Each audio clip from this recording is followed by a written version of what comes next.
নমস্কার, চলে এলাম একটি ছোট্ট রেমেডি নিয়ে। যাদের গৃহে রয়েছে ভগবান শ্রীকৃষ্ণের বিগ্রহ অথবা শ্রীনারায়ণের বিগ্রহ, তারা এই রেমেডিটি করতে পারেন। কি করবেন? নিত্য পুজোর সময় প্রতিদিন 7টি অথবা 3টি সতেজ তুলসীপত্র নিয়ে সেই তুলসীপত্রের উভয় দিকে খুব সুন্দরভাবে শ্বেতচন্দনের প্রলেপ দিয়ে সেই তুলসীপত্রগুলি ভগবান শ্রীকৃষ্ণের চরণে বা শ্রী বিষ্ণুর চরণে নিবেদন করবেন মন্ত্র সহকারে। মন্ত্রগুলি কি কি? প্রথমে তুলসীপত্রে হাত দিয়ে বলবেন, এষো সচন্দন তুলসীপত্রং ওং নমস্তে বহুরূপায় বিষ্ণবে পরমাত্মনে স্বাহা। এই মন্ত্রে অসমর্থ হলে আরেকটি মন্ত্র রয়েছে।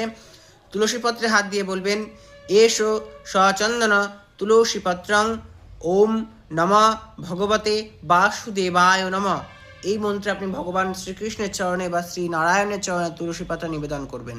তবে অবশ্যই মাথায় রাখতে হবে, যদি আপনি দীক্ষিত না হন বা যদি আপনার পৈতে না হয়ে থাকে, তবে আপনারা ওং বলবেন না। সেই ওংয়ের পরিবর্তে আপনারা নম শব্দটি ব্যবহার করতে পারেন। এই রেমেডিটি করতে থাকুন, অবশ্যই হাতে নাতে ফল পাবেন এবং শ্রীকৃষ্ণ ও নারায়ণের আশীর্বাদ লাভ করবেন। নমস্কার, রাধে রাধে।